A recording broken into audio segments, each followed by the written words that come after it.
Hey guys, আমি Tiyasha. Welcome back to my channel. দিনটা ছিল সপ্তমী আর আজ যাচ্ছি নর্থের দিকে। আর লঞ্চ ঘাটে ভিড়টা তোমরা দেখতেই পাচ্ছ। আহরিতলায় নেমেই ফার্স্ট কাজ ছিল একটা কোল্ড ড্রিঙ্কস কেনা। যাই হোক, তারপর থেকেই শুরু করলাম প্যান্ডেল হপিং। আর ভীষণই গরম ছিল সেদিনকেও। তোমাদের কাছে একটা ছোট্ট রিকোয়েস্ট, আমি দেখছি আমার ভিডিও অনেকেই দেখছে বাট কেউ সাবস্ক্রাইব করছে না, তো প্লিজ তোমরা একটু সাবস্ক্রাইব করে আমার পাশে থেকো। তারপর আরও অনেকগুলো প্যান্ডেল হপিং করে একটু খিদে পেয়ে গেছিলো, খেয়ে নিয়েছিলাম একটা ফিশ ব্যাটার ফ্রাই আর সাথে খেয়েছিলাম একটা ফিস্ট।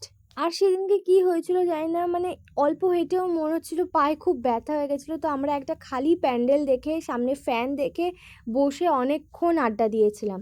তারপর আবার শুরু করে দিই ঠাকুর দেখা, আর সন্ধেও নেমে এসেছিলো। তারপর আমরা গেছিলাম কাশী বোস লেনে, যেটা আমরা লাইন প্রায় 1 ঘন্টা বাইরেই দাঁড়িয়েছিলাম, এত ভিড়।